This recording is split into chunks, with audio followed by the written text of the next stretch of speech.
The first snow came without warning, transforming the Wyoming plains from golden to white in the span of a single afternoon.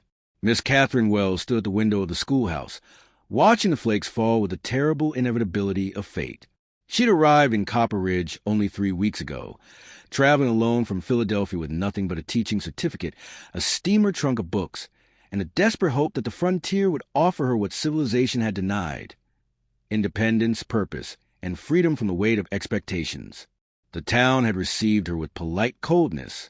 The board members who'd hired her had done so via correspondence, and now that they'd met her in person, a woman of 24 unmarried, with firm opinions about education and no patience with Victorian conceits that had strangled her in the East, their enthusiasm had cooled considerably.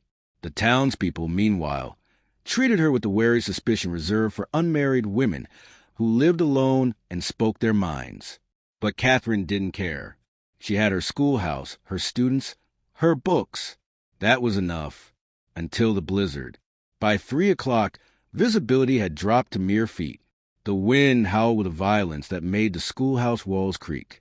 Catherine had dismissed her students early, ranchers' children who lived spread across miles of territory, and she'd watched each one disappear into the white, praying their horses would find their way home. But her own boarding house was on the far side of town, 3 blocks of open street that now might as well have been 3 miles of ocean. She was considering her options: stay in the schoolhouse, attempt the journey, pray for divine intervention, when she heard the horses. 2 massive creatures emerged from the snow like phantoms, their breath steaming. The man riding the first one was proportionally enormous, tall and broad across the shoulders, with a dark beard and eyes the color of winter itself. He wore a wool coat and a wide-brimmed hat crusted with ice, and he moved with the ease of someone who'd spent his entire life in the saddle. He dismounted in a single fluid motion and approached the schoolhouse door. Catherine opened it before he could knock, and the wind nearly tore it from her hands. Snow swirled into the interior, and the man stepped through quickly, shouldering the door shut behind him. "You're the new teacher," he said. "Not a question." "I am," Catherine confirmed, studying him. He was perhaps 40, with the weathered face of someone who'd spent decades under unforgiving skies. There was something commanding about him, a presence that seemed to fill the small schoolhouse entirely. "And you are—" "Marcus Thorne," he said.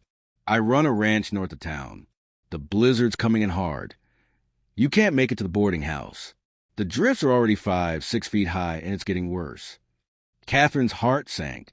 She'd heard stories about frontier blizzards, heard about people freezing to death 50 yards from shelter, heard about children wandering into white and never being found.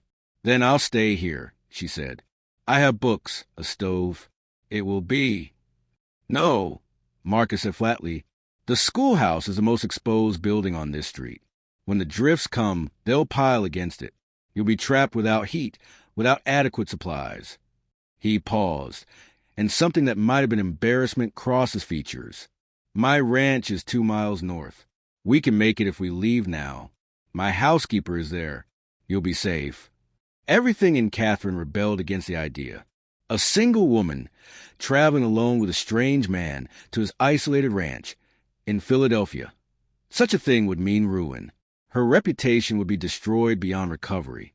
She would be marked as fallen, as having compromised herself irretrievably. But in Philadelphia, she also would have been safe and utterly controlled. Her life predetermined. Her choices made by men who believed women's minds were too delicate for serious thought. "If we're going," Catherine said, reaching for her coat, "we should go now." Marcus's eyes registered surprise, and something that might have been approval. "Can you ride?" "Not well," Catherine admitted, "but I can try." The ride was the most terrifying experience of Catherine's life. The world had become a white void, without direction or distance. Marcus rode in front, one hand occasionally reaching back to steady Catherine on her horse. The snow was already deep and getting deeper, and she couldn't see anything but the dark shape of Marcus's back and the swirling white that seemed alive with malice. She lost track of time. Minutes became hours, or perhaps they remained minutes, but stretched into the subjective eternity of terror. Twice her horse stumbled, and twice Marcus was there, his massive hand gripping her horse's bridle. pulling them forward with strength that was almost superhuman. When they finally reached the ranch, Catherine nearly wept with relief. The house materialized suddenly through the snow, a large, solid structure built of wood and stone, with yellow light spilling from the windows. Marcus dismounted and helped Catherine down, catching her as her legs nearly buckled from hours in the saddle. For a moment, she was pressed against his chest, and she could feel the strength in him, the absolute solidity. Then he released her, and they moved toward the house. Mrs. Chun, the housekeeper, appeared in the doorway, an older woman with silver hair and eyes that assessed the situation immediately. She said nothing about propriety or scandal, simply ushered Catherine inside and began preparing a room. Dinner was simple but substantial: beef stew, fresh bread, strong coffee. Catherine ate ravenously, only then realizing how frightened she'd been. Marcus sat across from her, occasionally making small conversation, but mostly watching her with an intensity that would have been uncomfortable if it hadn't felt so genuine. "You risked the blizzard to come get me," Catherine said finally. "You didn't know me. You could have assumed I'd find shelter elsewhere."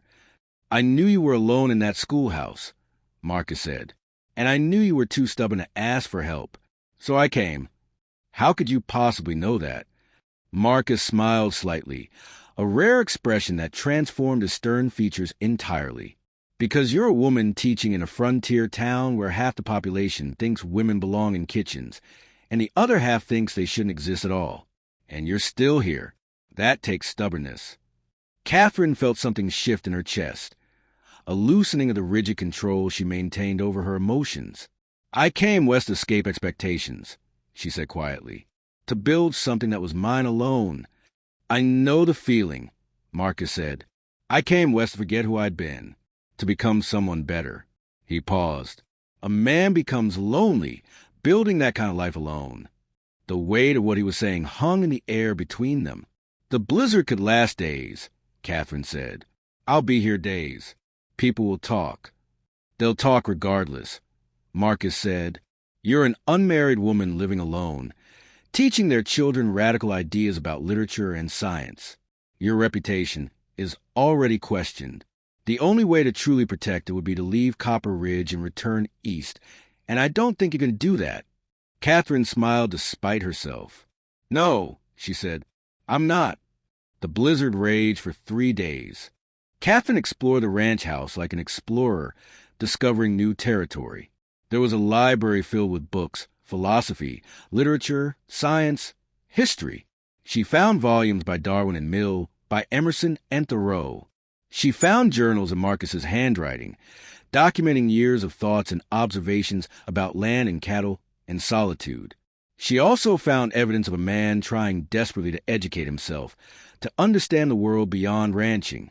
Someone building a life of substance on a lonely frontier.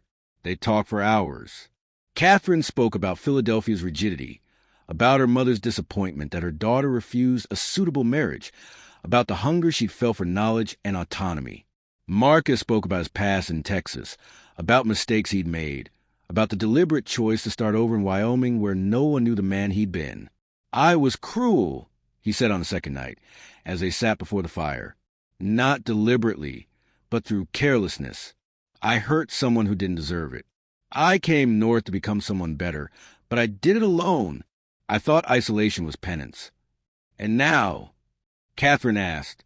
"Now," Marcus said carefully, "I wonder if isolation was just another form of cowardice, a way of avoiding the possibility of hurting anyone else, but also a way of avoiding the possibility of being healed by anyone else." Catherine understood what he was saying. She understood what was happening between them. The slow accumulation of conversation and proximity, the breaking down of careful walls, the terrifying potential for connection. On the third morning, the blizzard broke. Sunlight streamed through the windows, revealing a landscape transformed into an expanse of white-covered beauty. The snow was brilliant, untouched, offering the strange promise that the world had been made new. "I need to return to town," Catherine said. "The students will need the schoolhouse." Marcus nodded. "I know. I'll take you." They rode back in silence, the world silent except for the sound of horses' hooves breaking through the crust of snow. When they reached the schoolhouse, Marcus dismounted and helped Catherine down. "What happens now?" he asked. Catherine looked at him.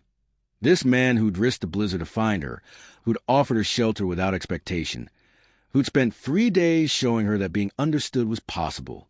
"Now," she said, "people will talk. My reputation will be questioned. Some of the board members might demand my resignation. Will you resign?" "No," Catherine said firmly. "I will not. I came here to build a life on my terms, and I won't apologize for that. I will also not hide." She paused. "If you're offering what I think you're offering, Marcus, a future, a partnership, then I accept. Openly. Let them talk." Marcus stepped closer. "I'm offering more than that. I'm offering a life where your mind is valued, where your independence is respected, where you're not questioned for your ambitions." He reached out and touched her face gently. "I'm offering everything." "Then I accept," Catherine said. "Everything." The scandal, when it came, was fierce and brief. Some of the board members demanded Catherine's resignation. Others defended her. The townspeople split along predictable lines. Those who believed women should be restricted, and those who believed women should be free. Catherine taught through it all, refusing to be ashamed, refusing to hide. She and Marcus were married in the spring, in a small ceremony at the ranch. It was attended by the school children, by Mrs. Chun, by the few townspeople brave enough to defy convention. Catherine kept a position as teacher. Marcus built a second room onto the ranch house, a library where Catherine could continue her studies, where she could write. 6 months after the blizzard, Catherine stood in that library, a stack of her essays beside her, pieces on education, on women's roles, on the frontier itself. She was submitting them to journals back east, and there was a real possibility they might be published. Marcus appeared in the doorway with 2 cups of coffee. "Working?" he asked, setting one beside her. "Always," she said, smiling. "I'm so grateful for the blizzard." Marcus laughed.